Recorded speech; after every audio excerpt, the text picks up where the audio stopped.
Good afternoon, and thank you all for joining us for the National Center for Rural Road Safety's November webinar. My name is Jamie Sullivan, the Director of the Rural Safety Center. We're going to go ahead and start the recording for this meeting, and we're going to delve right into Part 5, Rural Safe System Approach for Safe Roads. I'm going to first start by talking through some of our poll questions and who is joining us today. It looks like we have about 8% joining us from the Northeast, 12% from the Southeast, 42% from the Midwest, 37% from the West, and about 2% from other. From our organization types, we have 2% from federal DOT, 46% from state DOT, 17% from local DOT, 2% from tribal government, 10% from other federal, state, or local government agency, 2% from first response agency, 4% from educational institution, and 17% from private consultants. It looks like most of you are joining us by computer only today. If for some reason you do have any audio issues, we would suggest that you call into the phone number to help out with those audio issues. Our phone number can be found in the top left-hand corner of the screen today. And it does look like we have several of you that are joining us back in rooms that have several people. If you have not each registered individually and you're interested in receiving the certificates of completion or CEUs for today's webinar, we would ask you to please email us at info@ruralsafetycenter.org and provide us with the names and email addresses for those of you who did not register individually for today's webinar, and we'll make sure to get the survey out to you. That will be how you request that information. I'm going to move us over to our presentation and go through just a few more logistics for you all today. Our webinar, as always, is going to be an hour and a half long. It is being recorded so that it can be archived on our website. For quality of that recording, we have muted all phone lines during the presentation. If you are listening by phone, we would ask that you please mute your computer speakers so that you don't hear any feedback. Today we will have some graphics and a video that will be played. If you'd like to see those larger in order to maximize the presentation on your screen and get rid of some of the extraneous information along the outside and bottom, you can press the square that is shown in the top right now of the PowerPoint. It's going to be right above it to go full screen. If you click on that button again, it will drop you back into the normal screen with all of the information along the outside. At the end of each section today, of which there will be 3, we will stop and have question and answer for our speakers, as well as do some poll questions for you, the audience. You can feel free to put those questions into the chat pod, which is on the left-hand side, at any time. And when we do stop for question and answer, I will read those out to our presenters for you. There's also a handout pod at the bottom of the screen in the left-hand corner. You may download that PDF version of today's webinar slides. In it, you'll also find the link for the survey, which I'll show you in 1 second as well as all of the resources that we'll provide to you at the end of today's presentation. If you wouldn't mind, we would appreciate you please complete the follow-up surveys, as they're vital for us picking new webinar topics that will be coming up. In addition, the survey that will be sent directly following today's webinar, you can also find the survey link right now on the screen. And again, it is available in that PDF as well in case it does get stuck in your junk mail, which sometimes it does. That survey closes 2 weeks after the webinar, so you can expect certificates and CEU forms within 4 to 6 weeks after we've manually created them. The CEU forms themselves are returned to continuinged@montana.edu and not to the Rural Safety Center. That is handled through a different part of Montana State University.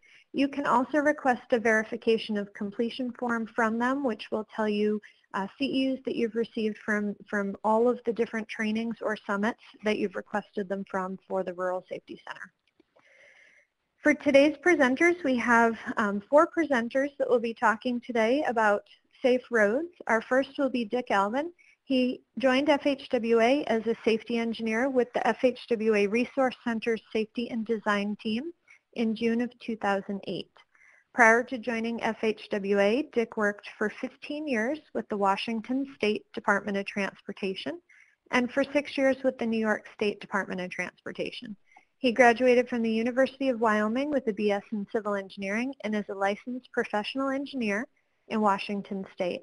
Dick chaired the TRB Roadside Safety Design Committee from 2009 to 2015 and is also a member of several NCHRP panels that oversee research on roadside safety issues. Dick is one of the leads for the Everyday Counts EDC initiative of focus on reducing rural roadway departures, of which he's going to talk to us about today.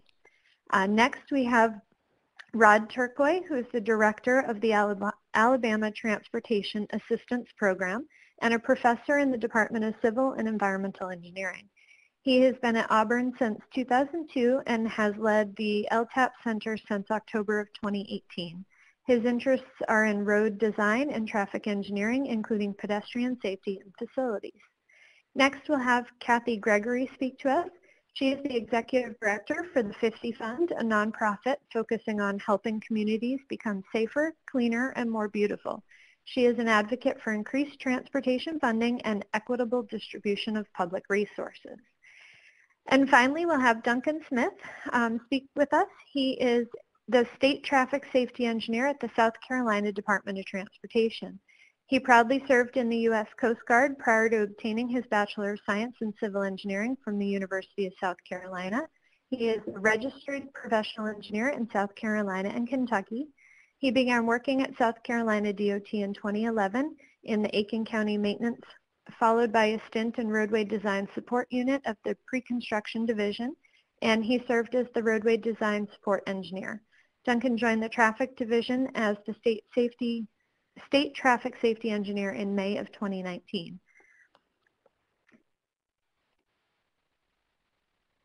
Our goal for today's webinar is that once you've completed the webinar, we hope you'll have an understanding of the safe road element in the safe system approach through the lens of actions that agencies can take. To achieve this webinar goal, we're going to have 6 learning outcomes.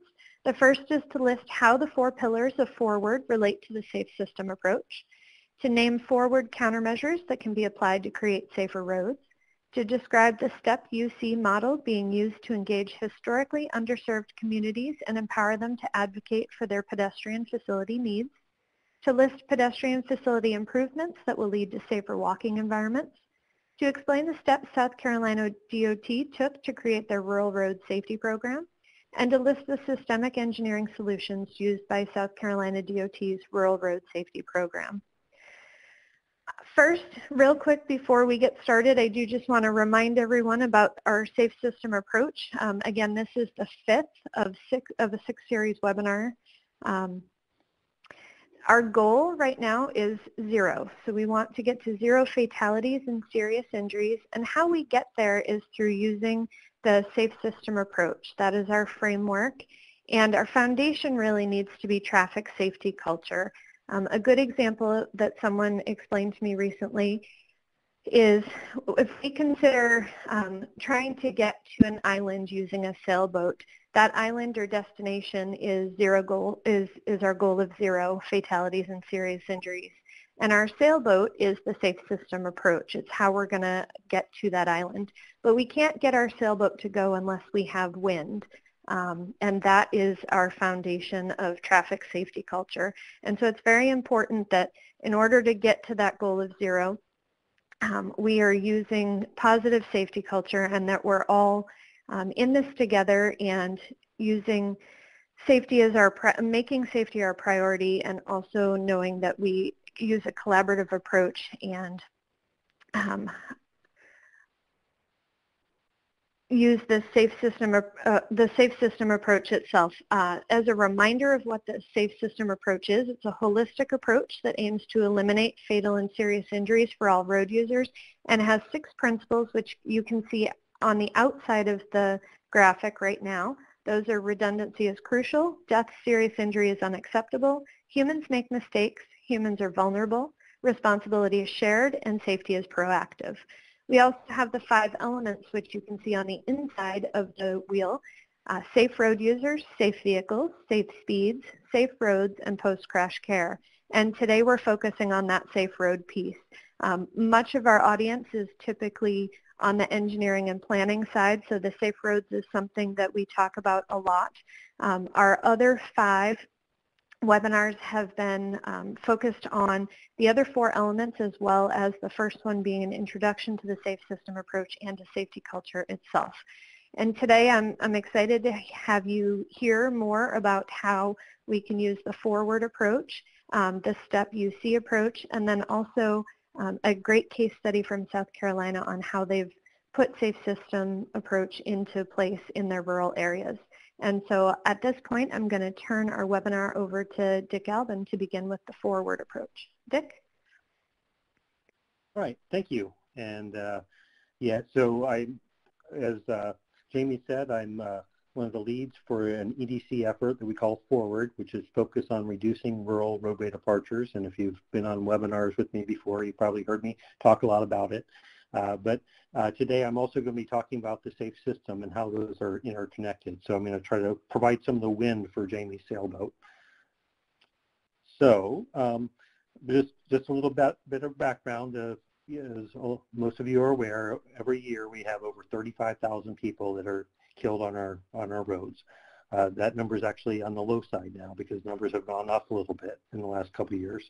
But you know, that is a sobering statistic of that many people dying on our roads.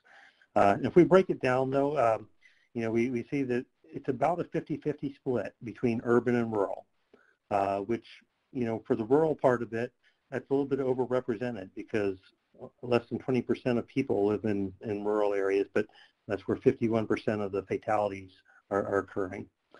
But the biggest chunk of those rural fatalities come from roadway departures. Rural roadway departures make up about 1/3 of all fatalities. Right? That's about almost 12,000 people every year, and that's why we want to focus on those. You know, our definition of a roadway departure is a crash in which a vehicle crosses an edge line, a center line, or otherwise leaves a traveled way. And if you prefer the term lane departure, that's fine. I think we're talking about the same things. But it does include the crashes where somebody runs off the road and rolls over or hits a fixed object, but also can include crashes where a vehicle crosses a center line and hits another vehicle coming in the opposite direction.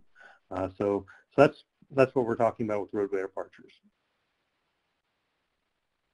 And when you break the 12,000 people every year, that ends up being 30 people every day that die as a result of a rural roadway departure. And we want to try to save the people behind those numbers. So our mission with Forward is to reduce the potential for serious injury and fatal roadway departure crashes on all public roads by increasing the systemic deployment of proven countermeasures. And within that mission statement, we have really 4 main, what we call pillars. The 4 pillars of Forward. They're all public roads, safety action plans, systemic approach, and proven countermeasures. And I'm going to be touching on each of those a little bit more as we go. But we also have, as Jamie brought up, the safe system approach. And I know some people might be thinking, you know, are these comparable? Are they connected to each other? And hopefully after today's session, you'll say, yes, they are. But as Jamie mentioned, that there's 5 elements here in the middle. I'm going to try to use a cursor here. 5 elements here, and we're focusing in on the safe roads element today. But we also have the 6 principles that are around the circle, and those are highlighted over here a little bit bigger. So the death and serious injuries are unacceptable. Responsibility is shared. Humans make mistakes, and safety is proactive. Humans are vulnerable, and then redundancy is critical. And so I'm going to be touching on each of those and talking about how they relate to the pillars of Forward. So first off, we have our pillar that's all public roads.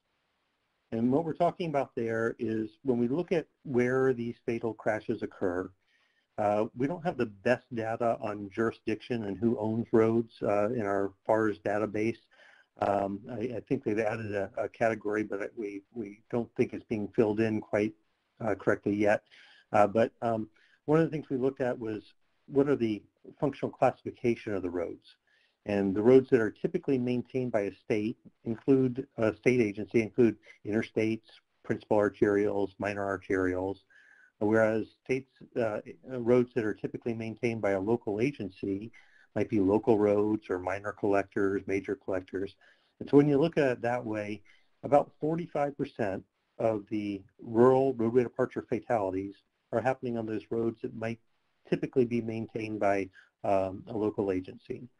I know there are some states that where the state agency maintains most of the roads in the state, but it might still be a secondary type system that maybe doesn't get the same attention that other roads get.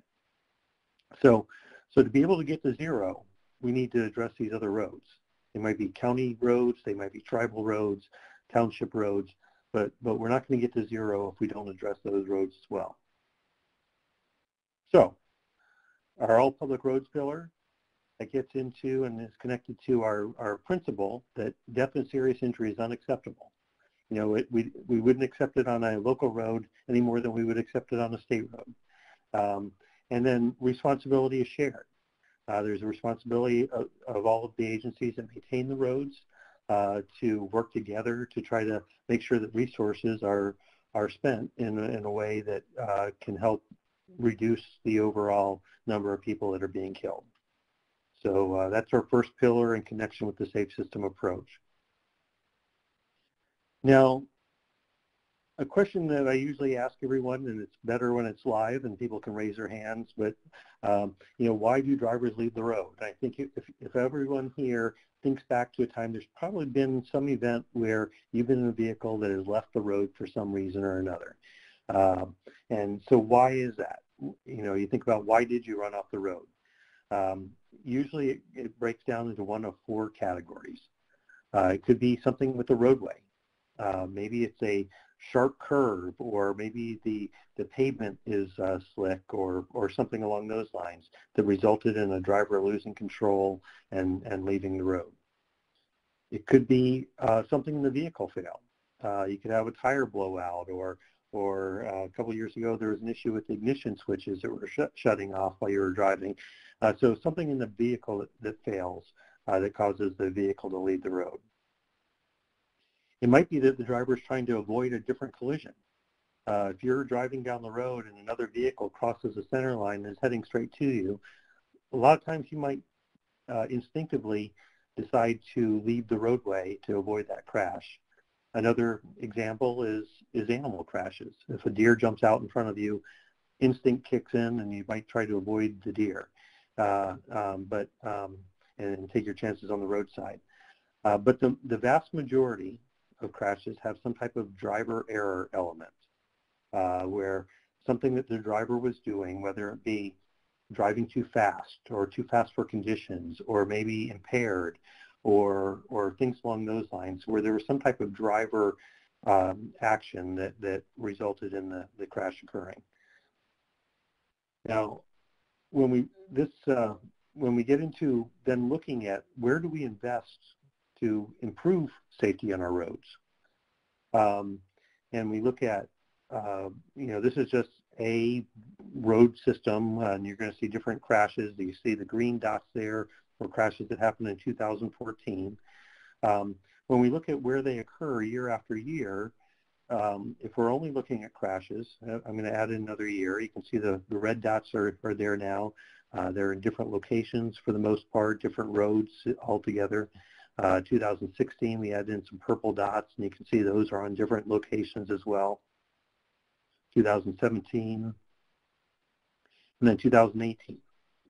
And I think when you look at a map like this, you see that these crashes really aren't concentrated in the same place year after year. So it's not easy to just go out and say, I'm going to fix this location, I've solved my problem, because now we have a crash that happened somewhere else. And that's because drivers make mistakes. Drivers make mistakes, and that can happen anywhere on the system. So it doesn't necessarily happen at the same place every time. So that is why it's important that we not only just look at where crashes have happened in the past, but also look at where they might happen in the future.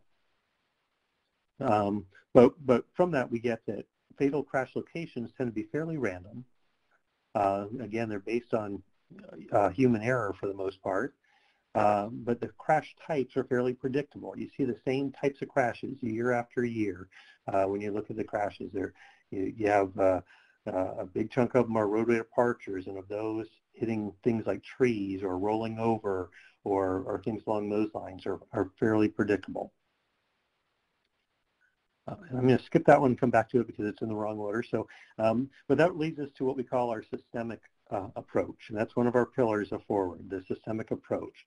And the systemic approach is defined in code as the systemic safety improvement means a proven safety countermeasure that is widely implemented based on high-risk roadway features that are correlated with particular severe crash types. So rather than just looking at where crashes happened in the past, what we're looking for is what are the roadway features associated with those crashes? And if we can identify those as risk factors, then we go after where those risk factors occur in the system, and we attack those locations. And it might mean that you're making an improvement at a location that hasn't had a crash in the last couple of years, but it has risk factors and it might have one next year. So that's the systemic approach. That's one of our pillars. And now I'm going to back up. We did produce a video that kind of goes over the three approaches to safety: the site-specific or hotspot approach, the systematic approach, which is different from the systemic approach. And we tried to explain the distinctions between those different approaches. So there's a link here. I don't know if Jamie is going to be putting the link in the chat pod as well, but it's also on our website. So now the systemic approach, the connection with the safe system approach, we know that humans make mistakes. And we want to try to be proactive in addressing safety. And that's what the systemic approach really is a proactive approach. Rather than waiting for a crash to occur, we try to get there before the crash occurs. Now, we have countermeasures that we know work.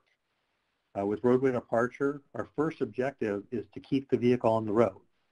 If we can keep all of the vehicles on the road, we won't have roadway departures anymore. Or in their lane, on the road and in their lane. And we have countermeasures that are very good at doing that. We have curve signing to let drivers know that a curve's coming up, and it also gives them a sense of how sharp they are by how the chevrons are placed around them. We have pavement markings that give them an idea of where the edge of the lanes are. We have friction treatments that are very effective in curves and increasing the friction that tends to wear down in curves. And then we have rumble strips that alert the driver that they're about to leave the road. And so any of you that when I asked if you've ever run off the road, if you've ever run across and gotten onto a rumble strip on the shoulder, that is a roadway departure. So you were involved in a roadway departure crash at some point.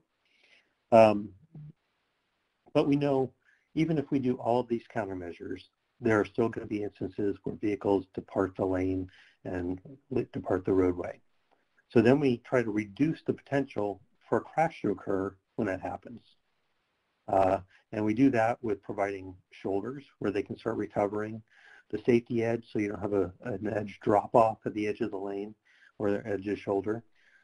Providing a buffer at the center line to reduce those head-on crashes gives a little bit more room there. And then providing clear zones that have traversable slopes to give the driver a chance to recover without impacting something. But we know that isn't always possible. It might be impractical to flatten out all of the slopes and remove all of the objects that happen on the roadway. So then our last objective is to try to minimize the severity of a crash that does occur. And we do that with things like breakaway devices for sign supports or luminaires. We also use barriers. We put in a barrier to lessen the severity. We know that there's still going to be crashes that occur, but we want to reduce a fatal or serious injury down to a property damage crash. We have some fairly new promotional items that we've developed over on the right-hand side is just a kind of a screenshot of a poster that's available on our website that was developed, and you can, print it out. You can, we have some that we were printed out and that you can get from our report center. But we also have produced a pocket guide as well. This is a 4 by 8 inch pocket guide, so it could theoretically fit in your pocket.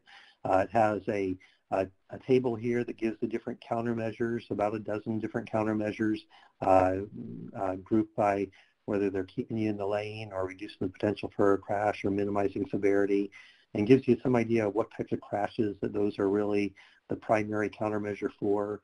And then within the guide, it also, for each of the different countermeasures, we give some information, a description, the crash reduction factors that are used for that can be used for that countermeasure, where to use them, things along those lines. We are working at getting some of these printed, and there was a issue with supply of paper for these, the paper we were using, but we're hoping that those will be available soon. But they are posted on our website if you want to go out and check them out and download them. And so, with our roadway departure countermeasures as one of our pillars of forward, we know that humans make mistakes. We also know that they're vulnerable. So running into a fixed object or something like that is very, puts a lot of force on the occupants of the vehicle. So we want to minimize the severity of those crashes or eliminate them by removing fixed objects altogether. And then redundancy is critical. It may not be that we just do one of them. We might not just have rumble strips, but we might also want to provide a clear zone, and in some cases providing barriers for objects that we can't remove. So there is redundancy there as well. Now, our last of our pillars is our safety action plans pillar. Every state has a strategic highway safety plan, and the main goal here is to get from the strategies in your strategic highway safety plan, getting down to how are you going to use the funding that's available, whether it be federal funding or state funding or local funding. Where are you going to prioritize those locations?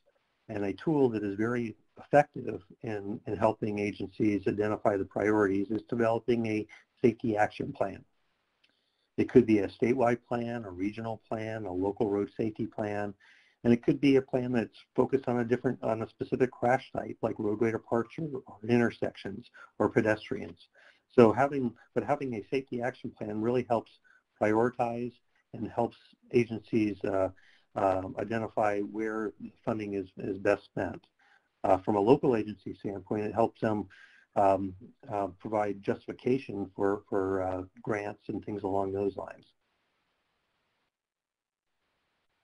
We do have an infographic on the local road safety plans, that kind of goes through the process of identifying stakeholders, using your safety data, using proven countermeasures, and then implementing those solutions at work to get them out on the ground. So many states and local agencies have developed local road safety plans, as well as tribes. There's quite a few tribes that have developed a tribal safety plan to help them prioritize their needs. Just recently, we completed another video that is a case study on California. So that is available on our website now as well. And it kind of goes over some of what California has done to implement local road safety plans across the state. So our safety action plan pillar that relates to responsibility is shared. It's not just a state network type thing, but it might be a state helping the local agencies to develop their plans or implement the solutions in the plans. And again, safety is proactive, doing the plans in advance so that you can identify those priorities in advance. Another new video that we have, if you like this presentation so far, you can hear it in a slightly different way in this video that I'm showing right now, but this is just a screenshot from that video, but it's driving forward to a safe system, and it kind of goes over this relationship that I've laid out here. So that is available on our website now as well. keeping Jamie busy with putting in links. So in our website, we do have a series of pages for our forward website. We have a main page, and then we have a page for each of the individual pillars. But we also have our resources page, and that's really where we're keeping a lot of these products that I've mentioned. We have the, let me back up. We have, up front here, we have some of the promotional material. So our pocket guide is here, our poster. We have the trading cards that many of you may have seen in the past. We have things like the crash tree diagram tool is out there, and then we got the infographics. We also have our videos. And here is where you'd see the Driving Forward to a Safe System video that I mentioned, as well as the California case study video. But there's others as well. We also have a series of webinars that are all out there and linked, so that if you want to go out and view some of those, as well as other news stories and articles and things along those lines. So I encourage you to go out and take a look at this page to see if there's any of the resources there that might be useful to you. So again, as I mentioned at the beginning, 30 people are going to die today as a result of a rural roadway departure. We want to try to save the people behind those numbers. And as Jamie mentioned, zero is our goal, and the safe system is how we get there. And forward and the safe system are really very well connected. Forward is really the safe system approach for rural roadway departures.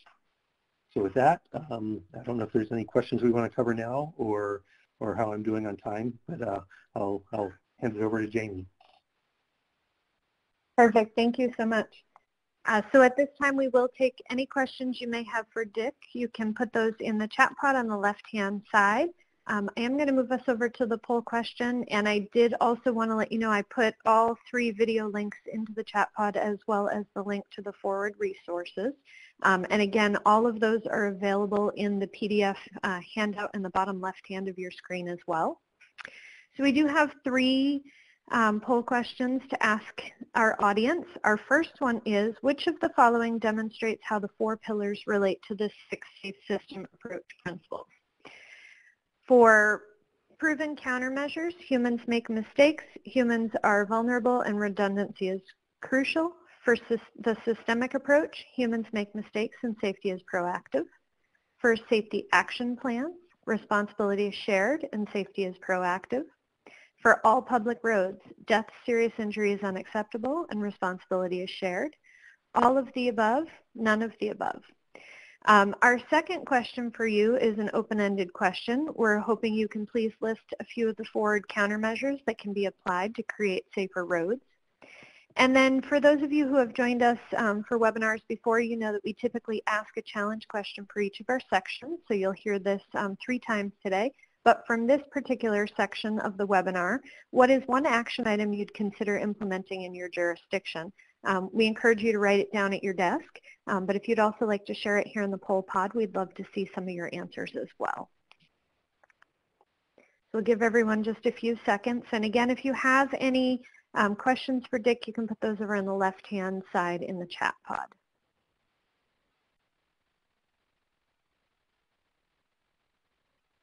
All right, so Dick, it looks like the first question is done, so I'm going to end that one and broadcast the results for you. And then I'll broadcast the results for the other ones too, if you'd like to address all of them.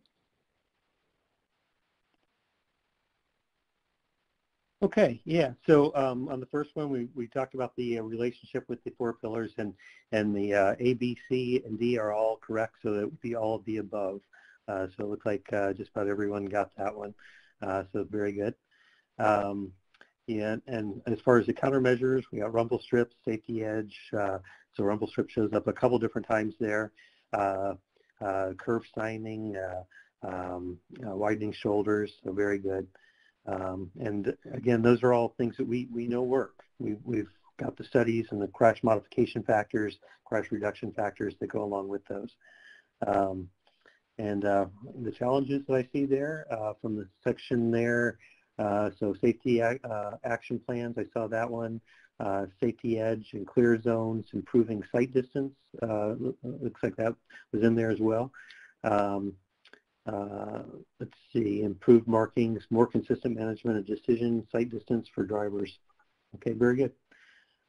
Good. Well, hopefully you took something away from this, and I look forward to any questions that you might have. Perfect. Thank you so much, Dick. And again, if you do have any questions, you can put them in the chat pod at any time, and we'll come back at the next break, and we can ask those of our speakers as well. At this point, I am going to turn our time over to Kathy and Rod to discuss the STEP UC program. Kathy? Yes. Can you hear me okay? Yep. Perfect. Great.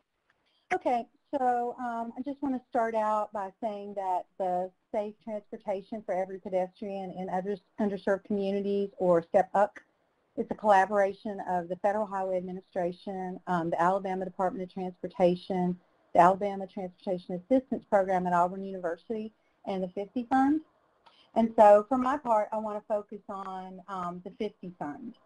And so we're a nonprofit, and our mission includes helping communities become safe, clean, and beautiful. There's some research that says that if communities feel that way about themselves, they're generally happier.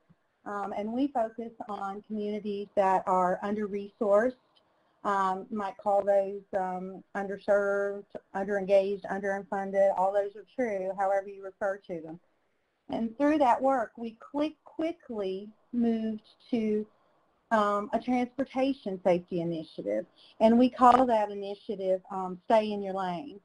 And it began with a seatbelt campaign, which was aimed toward young minority males and developed by young minority males because we were finding they were overrepresented in our unbelted crash data. And then we moved to a distracted driving campaign with State Farm. Here in Alabama, young people were running off the road and older people are having head-on crashes. And then based on the data, we found that once again our community was overrepresented in the data, and this time it was pedestrian crashes. And so we began our pedestrian safety campaign.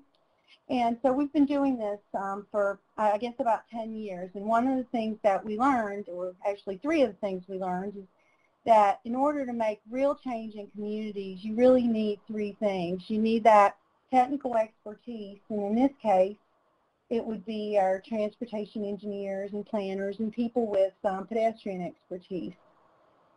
And the next thing that you need is engagement with the community. And this means people that are really good at forming relationships with the community and learning with them, but still able to keep the community in the center of that conversation. And then the last thing you need is record keeping. And we believe you need creative record keeping because there's a diverse audience that we speak to when we're trying to promote transportation initiatives. And having a paper report aimed at engineers is not really capturing our market. So we are convinced that creative record keeping is necessary for moving communities. So what do we bring? Well, we said that we were going to get really good at providing two of these things, and that way we would be so fluid and so good at it that the technical experts would want to join us. We're an all-volunteer organization, so we want to make that time as easy as possible. And so the things that we bring to the process are, well, we bring a standardized process for engaging the community. In this case, the project we're going to be talking about today that Rod will talk about a little later is in Troy, Alabama. And so in order to engage that community, we use a standardized process. And it sounds really stupidly simple. I call it just making friends, but that is what we do. We go into the communities and we look at educators, transit providers, anyone interested in active communities, people who do youth programming, and we reach out to them and say, are you interested in improving your pedestrian facilities? And for those that respond, we form a team. And the Step Up team, and in this case, the Troy team, start to meet and educate each other. The community representatives learn about pedestrian facilities and, more powerfully, how to fund them. And the Step Up team learns about the pedestrian needs in the community, and together we identify the specific communities that we'll be walking.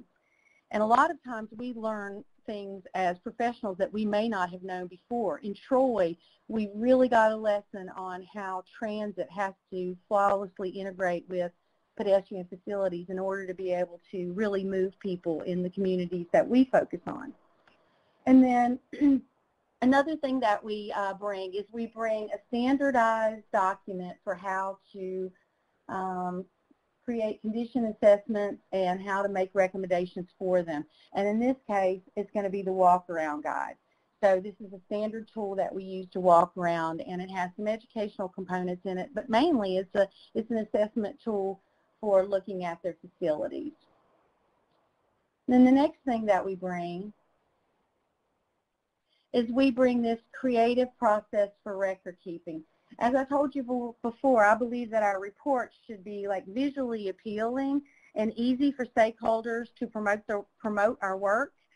So we make sure that when we do interim reports or any reports, we include pictures, we make sure that they are engaging and that it's something that people would want to read from all our audiences. And then the next thing that we do is when we produce these final reports of recommendations from our walk around, because finally we do walk around with the communities, we make sure that we use a graphic artist that's also an engineer. And she visually represents every improvement that we recommend from our walk around. Our goal is that our community organizers fully understand the changes that are being sought. In fact, the community organizers present the reports to their municipal bodies, their city or town councils, or whatever approval is needed for the funding. And yet, that's really the goal for us. Yesterday, a community that we had worked with previously called me, and she's the head of their Girls and Boys Club, and she really needed some ADA facilities in front of where they have their meetings. And they came in yesterday, or came in a few days ago, and started putting new sidewalks down, but did not include those facilities. And she pulled out her copy of the recommendations guide and called the assistant city engineer, and the contractor was back the next day making that right. That, to me, is a fully engaged community. She knew who to call, and she didn't have to call anyone else to do it. She had a direct link to that. And I know not all road-owning agencies are ready to handle that kind of involvement, but the places that we work really are. And then I guess the last thing that we provide is that whenever we go out, we always take a production crew. And that production crew, we produce short, fun videos that helps the community set the tone for what they've done. They often pick the music, and we try to aim for that 1.5 minutes so that they can show it over and over again. And I think we have an example of one of those now that we shot in Troy, and this would be something that we put online.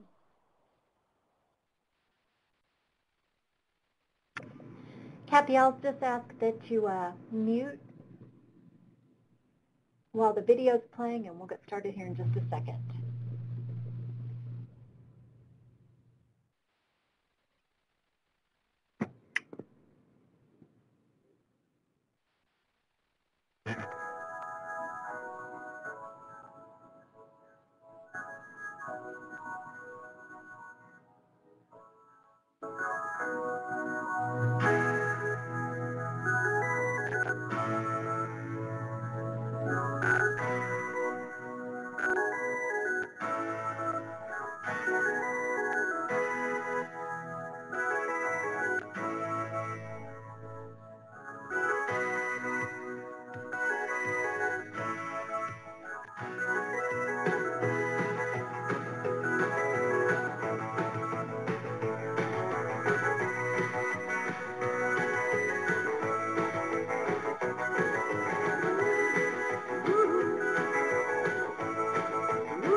So the community helps us with the video. We edit it together. And I think it provides an opportunity for us to present the conditions without having to degrade anybody over it. And we have been provided access to major music catalogs for being able to do it. And so it's one of the things that I think is most important for it, is to be able to get that video out there. So as you can see, we have learned that we can provide the engagement with the community and we can provide the record keeping, but without the technical expertise, I like to say we are just 411. And when we add that technical expertise, we can become 911. And for our particular expertise, we always reach out to a familiar partner, and that's Turcho and the Alabama Transportation Assistance Program. And they have been with us through multiple communities, and they've just been awarded a $1.3 million RAISE grant to continue to plan for 12 more communities. And they were awarded that with no match. So I'm really proud to be associated with them and the work that Rod's doing over there. So I'm going to turn it over to him now. All right, I hope y'all can hear me, and Kathy, thank you very much for bringing us this far through the story of what we've been doing in the STEP for Underserved Communities initiative.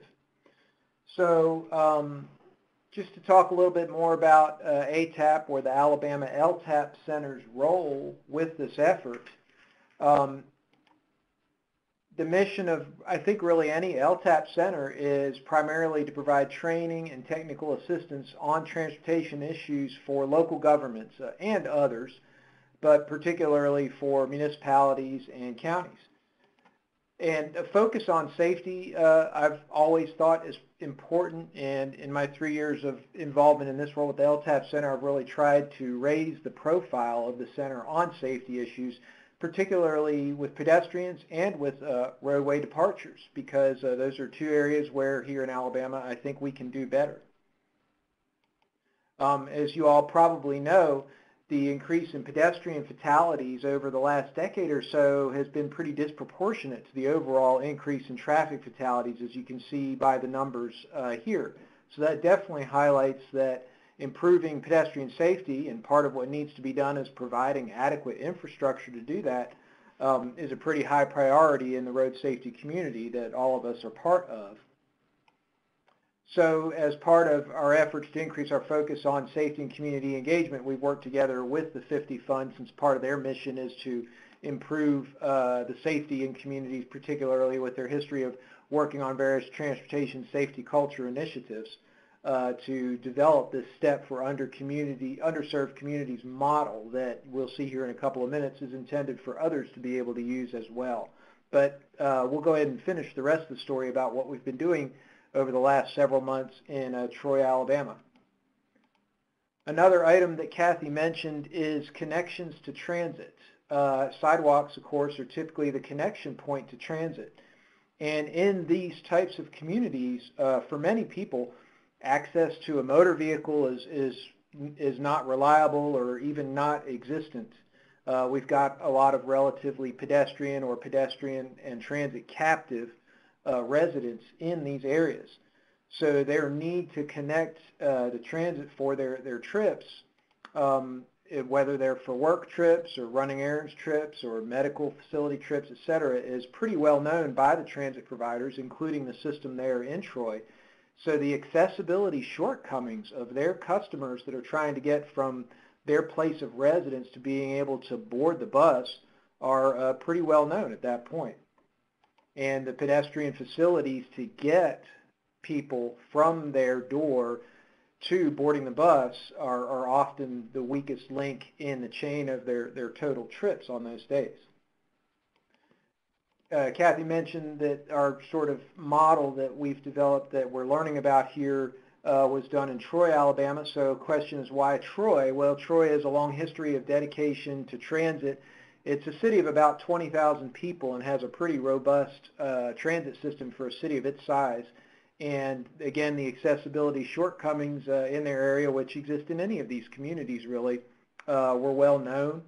And then strong community leadership, everything from the director of the transit system to sort of pedestrian facility advocates in the communities, right on up through their city council and their mayor are all strong community leaders who are interested in improving their transportation system.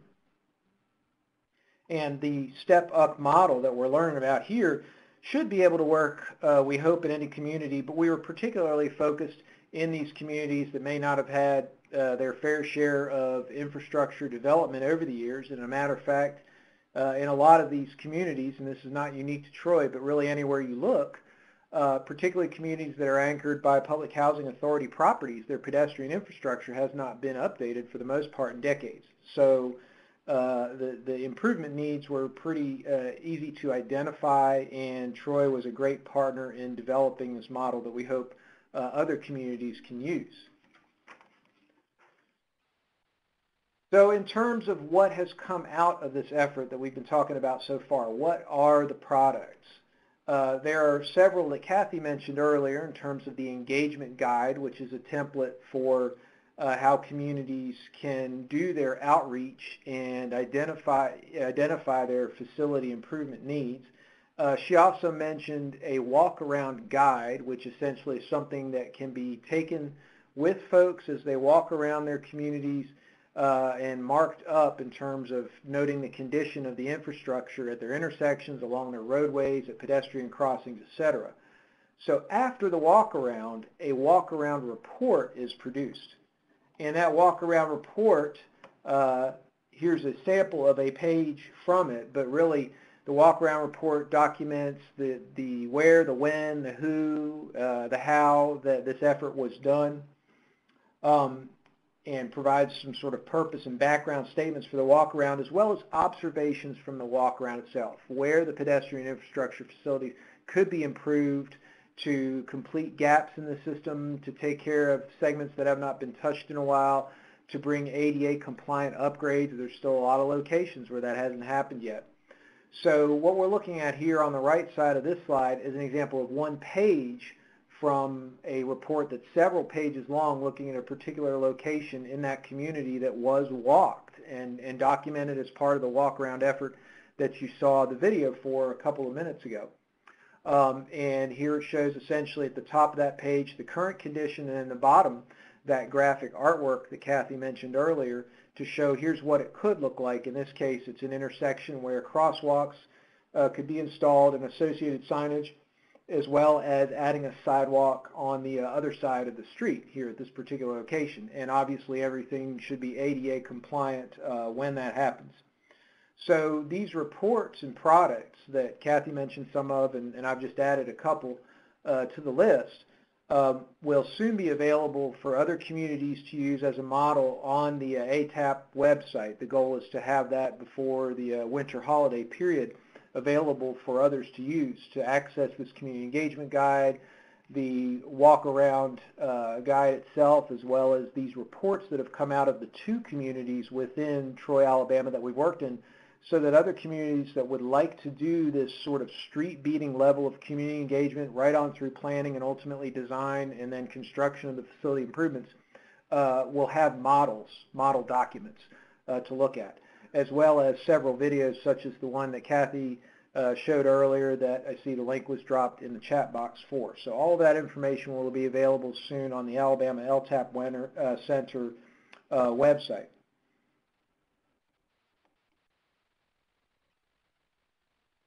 So as we said, the walk-around report documents that walk-around effort, the purpose, the background, and observations from the walk-around itself, and then includes kind of as appendices these recommendations reports.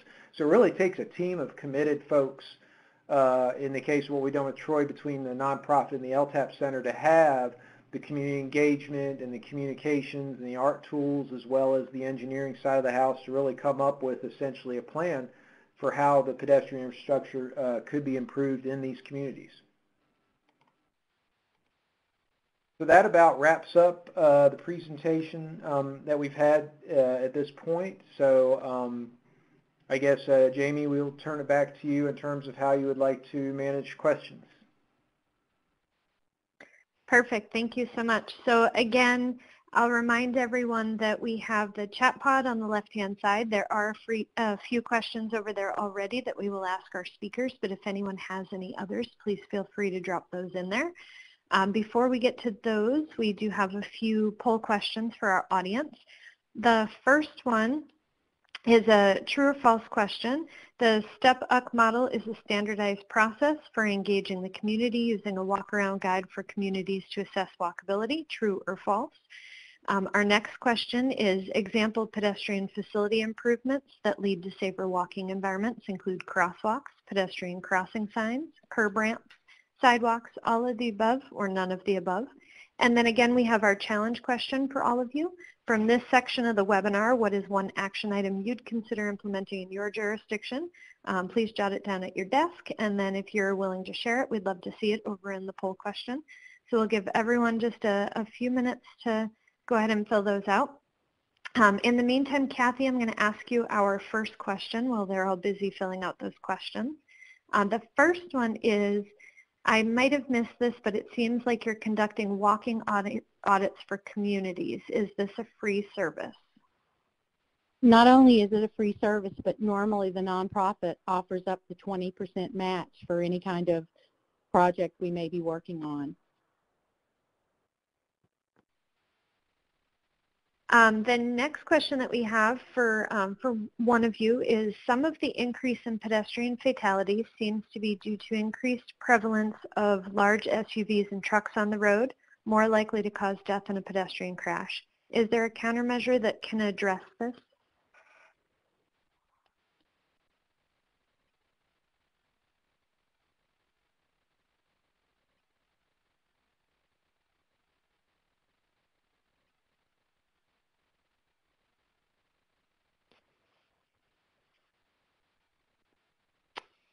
Roderick, do you have any thoughts on countermeasures that might address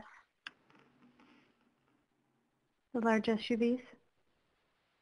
In terms of what we know is going on with pedestrian fatalities over this last decade, we have seen the vehicle fleet move to more pickup trucks and more SUVs. More taller vehicles, heavier weight vehicles that are impacting pedestrians in more severe ways than, say, just passenger cars tend to do. So there are folks that have studied this a lot more deeply than I have, but that's what I have gathered.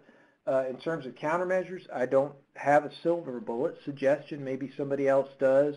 As our vehicle fleet is growing taller and larger, the impact forces, of course, are more severe on pedestrians when struck. So I suppose for countermeasures, what we've got to do is look at ways that we can kind of like Dick Albin's theme earlier in terms of reducing the risk that the crashes will occur, and then if they do, making them less severe. So that means making pedestrians more visible, giving them better facilities, such as what's in FHWA's STEP toolbox, many countermeasures there, and then reducing vehicle speeds. So if a pedestrian is struck, obviously the lower the speed, the less severe the impact we would expect there to be. Perfect. Thank you very much. The last one is more of a comment, I guess, than a question. And one of our audience members felt that the NHTSA crash tests do not adequately address pedestrian safety and that the European Union system is far ahead on that. At this point in time, I have gone ahead and ended the 3 polls and broadcast the results. Rod or Kathy, can one of you go ahead and address those and let the audience know if they got the answers right?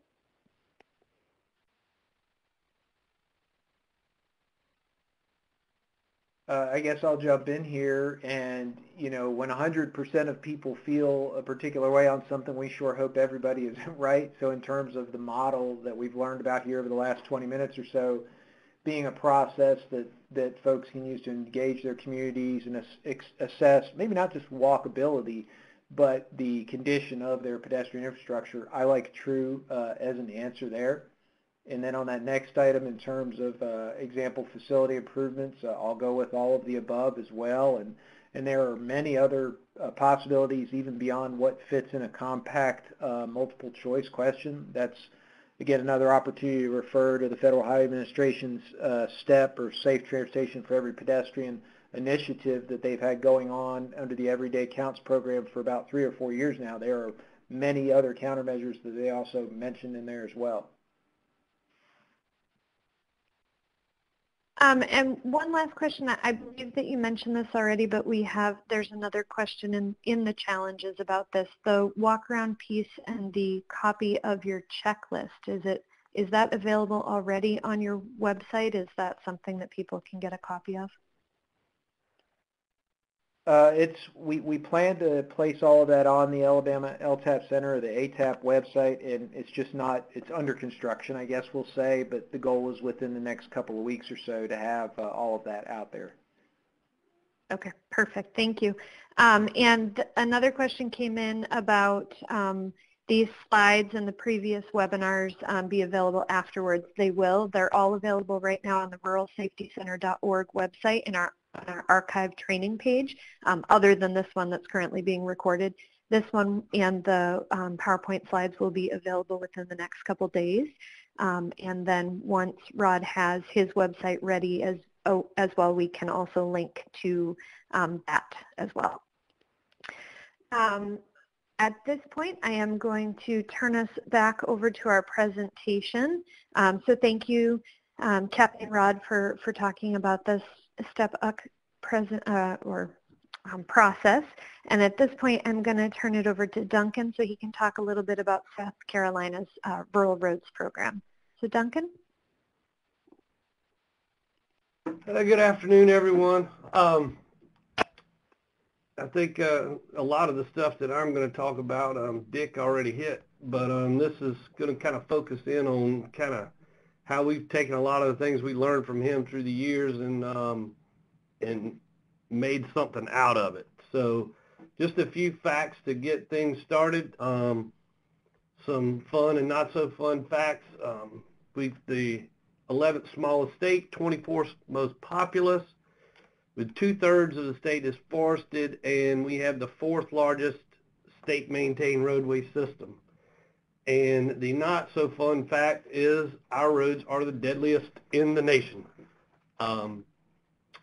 We have the not so distinct honor of being number 1 in fatality rate, with a long way to go between us and getting down to the national average.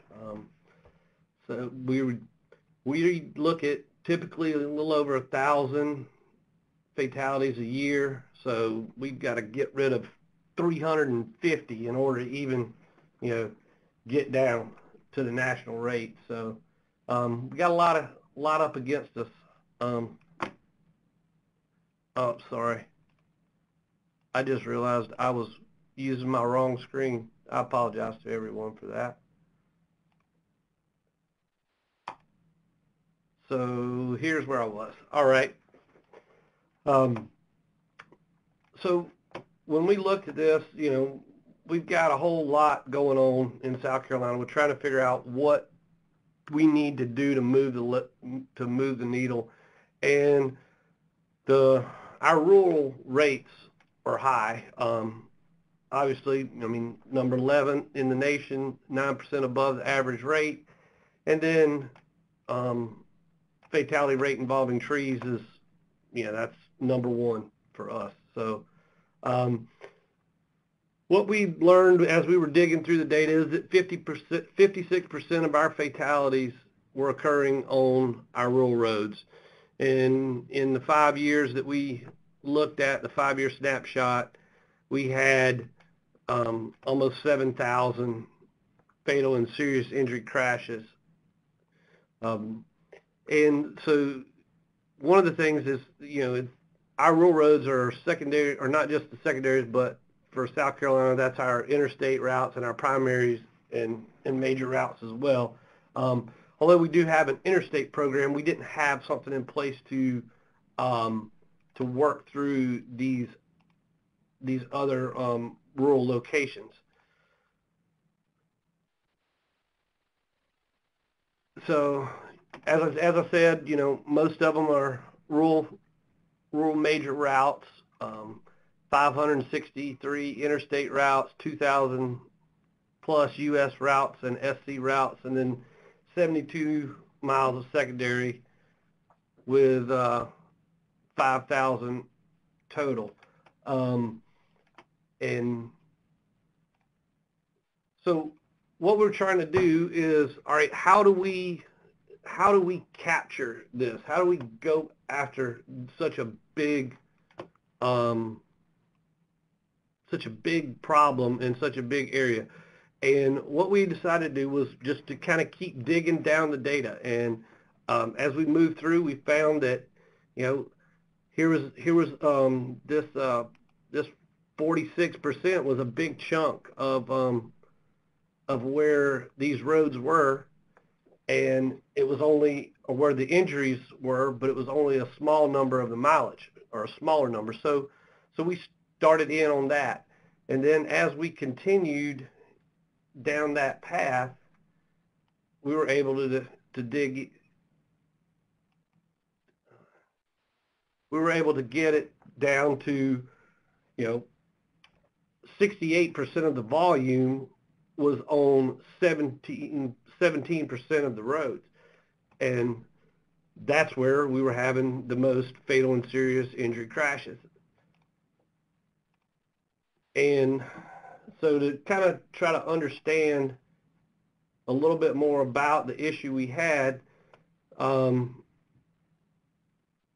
roadway departure was the #1 cause, and then, you know, again, as part of that, you know, we had the fixed objects, with trees being a primary cause for us to deal with. So again, based on the data set we had 47% were departing from road, 34 striking a fixed object, and 46% at night.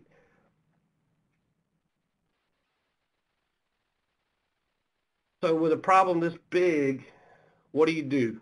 So back to the same pie chart I showed you a second ago, we start working through how do we get this down to something manageable? And so we looked and we realized as we dug in that nearly 30% of the fatal and serious injury crashes were happening on just 5% of the roads. So now we've got it down to something that we can do something with. And that's making a big dent. You know, 30% of all these crashes on just 5% of the roads, that's how you really stretch your dollar. And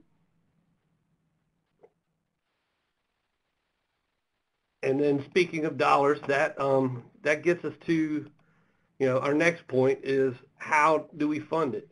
One of the other problems that we've dealt with in South Carolina is that not only are we the 4th largest system, but at the time of this, when we were coming up with this program back in 2015, 2016, we had one of the lowest gas taxes in the nation.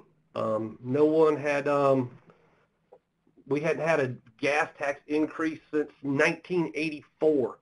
And so we went to the legislature and we begged with them and we showed them, you know, all this same information that, you know, we're showing you guys today. And we explained to them, you know, we needed more money. And our Secretary of Transportation, she did a wonderful job of going to them and, you know, breaking it down and saying, you know, if you give us this many more pennies on the gallon, then I can do this much. And if you give us this much more, then, you know, and so on and so forth. And she was able to be successful at getting us a good raise in money. But one of the things that had happened was our system had just been depleted for so long. So we had all this deferred maintenance. You know, we've had these older roads that hadn't been resurfaced in years, and they just kept getting pushed down. So, you know, that's kind of what we deduced led us to the situation where we were in, and now we're trying to dig ourselves back out of it.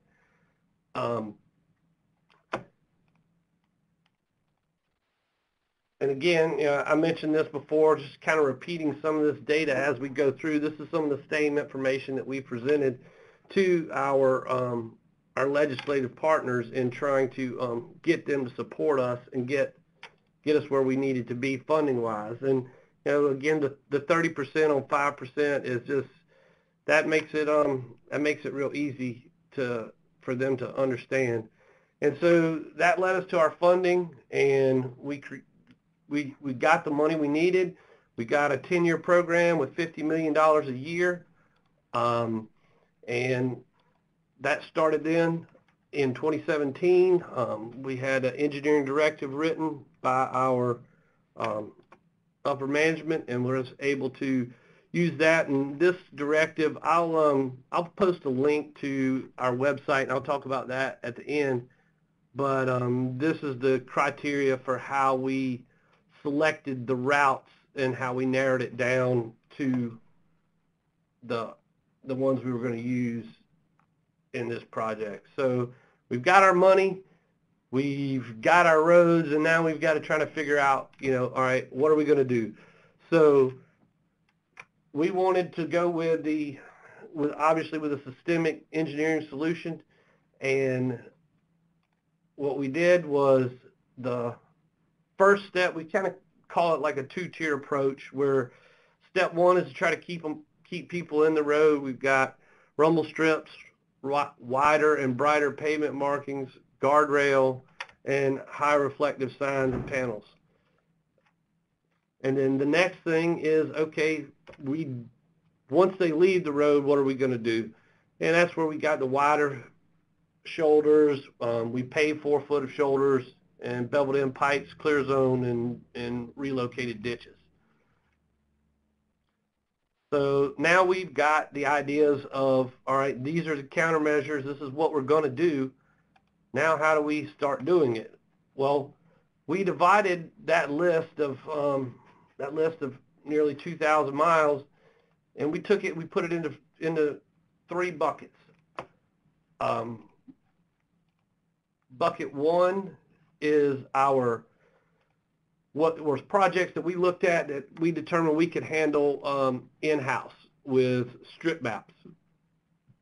And bucket 2 was projects that we were going to use our consultant partners for, because they would be projects that are a little more complex in nature.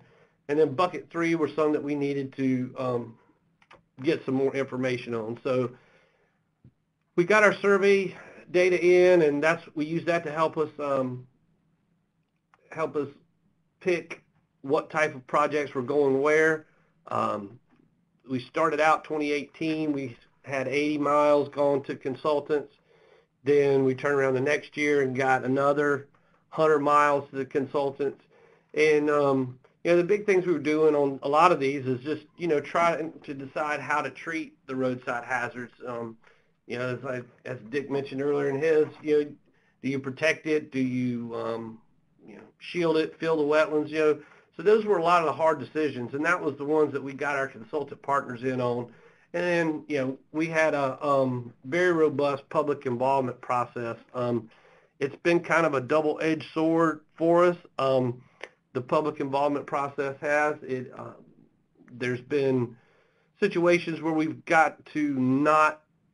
not been allowed to do as much as we would like to do because of the public outcry. But then again, we've had other places where they've helped us and supported us.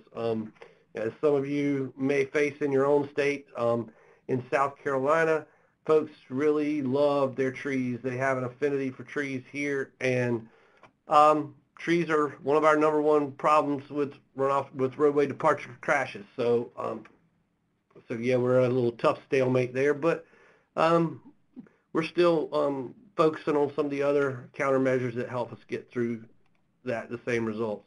One of the other things that's beneficial with this program to help us get the most out of our dollars is we look for partnering opportunities within the agency. The Rural Road Safety Program is housed in the Traffic Safety Office, and then we have other arenas that we've got our Director of Maintenance Office. They have their funding sources, and then we have our actual you know, our regional production groups and the projects that they do, the widenings and things like that. So what we try to do is if we identified a location where someone was already in the process of developing a project, we would either, one, pull theirs into ours and we would handle the project, or we would infuse funds into their projects to get our countermeasures added to it, as far as the wider paved shoulders and the center line, edge line rumble strips and signing and pavement markings. So that was something that was definitely beneficial. Through some of our early accomplishments, you know, we were able to, you know, use that, put on our maintenance hats and kind of, you know, give a little bit of flexibility and kind of balance between the adverse impacts and the available funds. And, you know, we had some projects that were in historically sensitive areas, and you know, they definitely wanted their trees there, so we had to take a step back on some of those, but, you know, it was helpful, and we still got a good project at the end of the day. So some other partnering that we've done with our maintenance office, our director of maintenance office, was we have 7 engineering districts in South Carolina, and we give each one of those districts $500,000 a year that they can use to go in with their tree clearing on-call contractors and go ahead and clear some of the trees from routes that were identified as part of this program. And that's been a huge help, because that all gets done before the public involvement process, and it just goes on during routine maintenance, and, you know, we don't get the whole outcry of please don't cut the trees down, you know, and we're able to get in and out a lot quicker after that.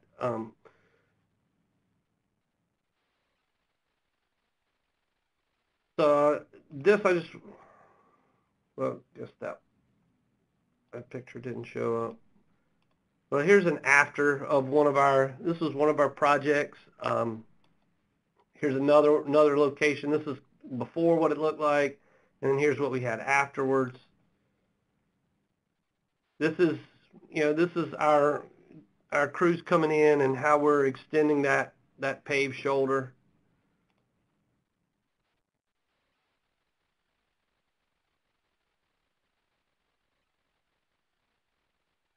I'm sorry, folks, some of these slides are not, but here's the important one. Here's where we are today with the program. So this would be one good takeaway for everyone. So far, we've addressed 703 miles. That's close to 200 where we've done the full scope of the project. You know, we've got another 190 that's under construction right now, 300 of partial scope, and then 100 in design, and we've got some that aren't started. And then we've also got some various things like that partial scope. What we're talking about there is we've got some that have been resurfaced, but they haven't had the tree clearing done, or vice versa. And this is our website. As I mentioned, I'm going to drop that over here in the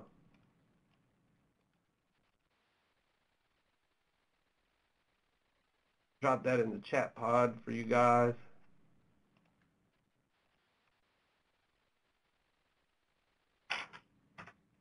And just to explain how to get to it, if you came from scdot.org, you would look in the public involvement and then project viewer, and then rural road safety projects. And then you have to click the link down at the bottom left after you're in that map, and that gets you to our program. And there's the tabs across the top that show all the different things. Here's an example of the types of improvements. You know, you can see what the stripes look like, the difference in the day and the night, and then some before and afters of some locations, and then our progress, and then how you want, if anyone wants to reach out to us, you can send us your comments and stuff there. We'll reach back to you. And that's all I have, so hopefully I stayed within my time. Perfect. Thank you so much, Duncan. We do have a few questions that came in already for Duncan. If you have any additional ones, please go ahead and put those over in the left-hand side in the chat pod. And in the meantime, we are going to move over to poll questions for you all. The first one is, which of the following was not one of the steps used by South Carolina DOT in implementing their Rural Roads program? Analyze data to identify high-priority rural roads, identify available funding sources, create a local road safety plan, determine systemic engineering solutions, prioritize projects into 3 buckets, identify partnering opportunities, or implement improvements. So again, which one of those was not a part of their program?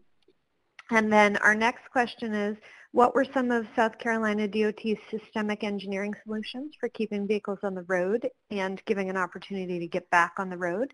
Please list any of those in the open-ended question. And lastly, again, we have that challenge question for you all.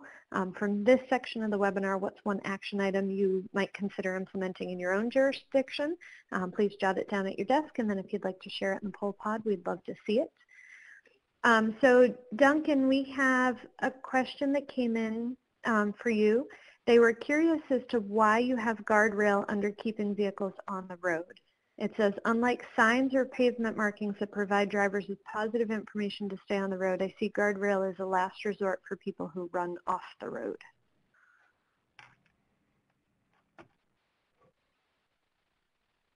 Where is that question written? I want to read that. Absolutely. Over in the presenter notes on the left-hand side, or sorry, on your right-hand side, you can see it. Okay.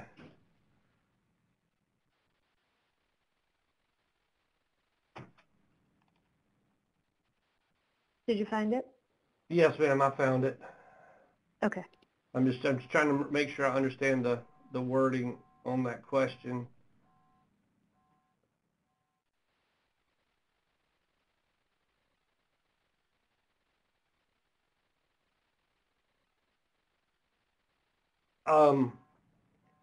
Yeah, I guess you can, I mean, if you want to, I mean, it could go in really either. That's once they leave the travel lane. So, I mean, you could put it in the other. We just, I guess as we were thinking about this, we just considered that as keeping them in the roadway, maybe not so much in the lane. So, if you wanted to move that to a different line, you can.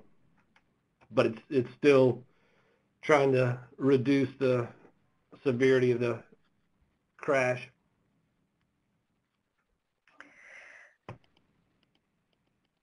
Another question for you and maybe also for Dick is, are there additional concerns with mailbox posts? Are there breakaway standards, or are they needing mitigation? It says maintenance review of roadway and deals with these individually with the owners, but there are liabilities if they're within the state right of way, and if they're struck like a tree. I'll So I try guess that one is out. there the same type of, are there the same type of concerns with mailboxes in state right of way as, you know, if you were to strike a mailbox, as there would be as if you were to strike a tree? Absolutely.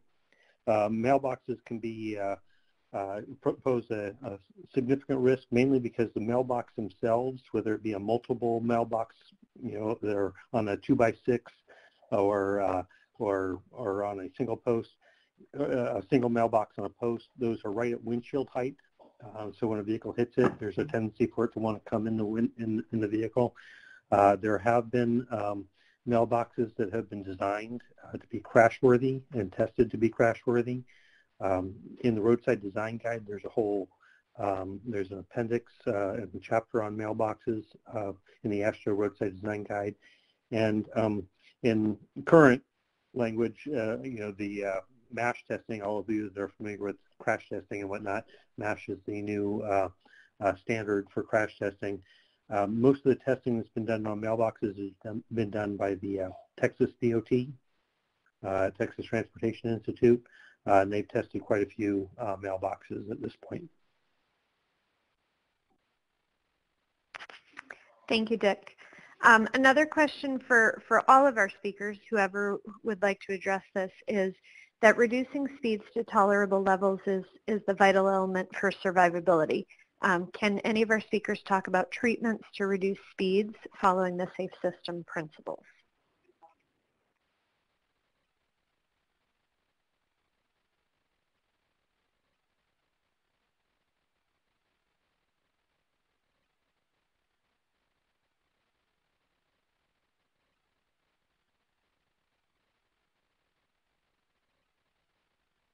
Hearing silence, I'll just chime in. Perfect. This is Dick again. From a rural roadway departure standpoint, I'm not aware of many effective treatments to reduce speeds. When you get into a more urbanized area, things like roundabouts and things like that might be effective at reducing speeds of vehicles going through. But I guess I'm also interested in hearing if there's anything that's been done in a rural environment to reduce speeds.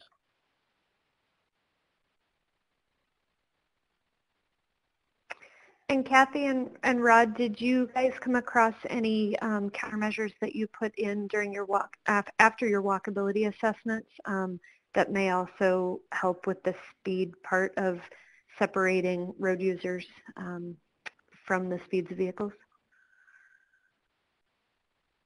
Well, with the pedestrian facilities improvements that we were looking at, they have not actually been implemented as yet, at least in Troy and another community we worked in that they were before that. But much of those improvements to pedestrian facilities don't really directly have an impact on vehicle speeds, other than a couple of locations where we recommended a speed table, which would serve as a raised crosswalk, which is a pedestrian safety countermeasure under the STEP initiative, but it also comes from the traffic calming side of the house. So that would be one where we could reduce speeds of vehicles so that if pedestrians were struck, it would be less severe. But most of the pedestrian infrastructure needs that we saw were really part of the pedestrian infrastructure itself and not the roadway per se. Perfect, thank you. And then also, the last webinar that we did in this series was on safe speeds, so there were quite a few different countermeasures that were on there. And again, you can find the archive for that on the ruralsafetycenter.org website under our archive training file. And if you cannot find that, please feel free to reach out to me directly at info@ruralsafetycenter.org, and I can get you a link to that. Duncan, if you wouldn't mind, I have ended the polls and broadcast the results. If you could quickly just go through those two polls and let everyone know the right answer, we'll go ahead and get the webinar wrapped up. All right, so which of the following was not one of the steps used by SCDOT in implementing their rural road program? The correct answer, which is what was not used, was a creating a local road safety plan. Wow, did people all change their answers once I said that? That's pretty interesting. Didn't realize you could do that. The next question was, what were some of SCDOT's systemic engineering solutions for keeping vehicles on the road and giving them an opportunity to get back on the road? Safety edge, rumble strips, wider shoulders, rumble strips, wider shoulders. Somebody got very detailed, got a couple of really good ones. We don't like to call it tree clearance, though. We like to call it clear zone improvements. That's a little easier for some people to swallow. So, yep, all good answers there. Perfect, thank you. I'm going to move us back over to our webinar and close it out. I did just put the link for the archived trainings into the chat pod for anyone who is looking for those. So as we mentioned in today's webinar, we had 6 learning outcomes, 2 of which focused on reducing roadway departures, 2 that focused on the step up model, and 2 that focused on South Carolina DOT's Rural Road Safety Program. We do have 2 slides here of all of different resources. Again, you can download this PowerPoint or a PDF of the PowerPoint from the bottom left-hand corner of your screen. It will also be available with the archived version of this webinar. Additionally, there were several different videos that were shown to you today, so the links for all of those are also available. And we do have some upcoming webinars and announcements for you. The 2022 Road to Zero Community Traffic Safety Grants are now open. You can find that on the Road to Zero website. We do have a link to that on the Rural Safety Center's banner on our homepage, so you can feel free to take a look at that. There are also several upcoming webinars in December to make you aware of.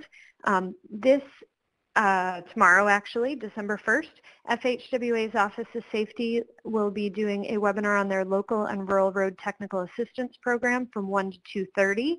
On December 9th, we will be doing our part 6 of this webinar series on post-crash care. Forward and Dick's group will be having a webinar on December 14th from 1 to 3, talking about the systemic approach to safety and highlighting information from their 5 peer exchanges that they had. And then there will be a webinar on improving the road safety workforce, which will talk about the Rural Safety Center's Road Safety Champion program on December 15th. You can find more information about all of these webinars and where to register on our website as well. And one more time, I do just want to thank all 4 of our speakers, Dick, Rod, Kathy, and Duncan, so much for their information today and sharing their experience and expertise on safe roads with us. You can find their email addresses on the screen right now in case you have any additional questions that you'd like to follow up with them afterwards. So thank you again, and everybody have a great afternoon.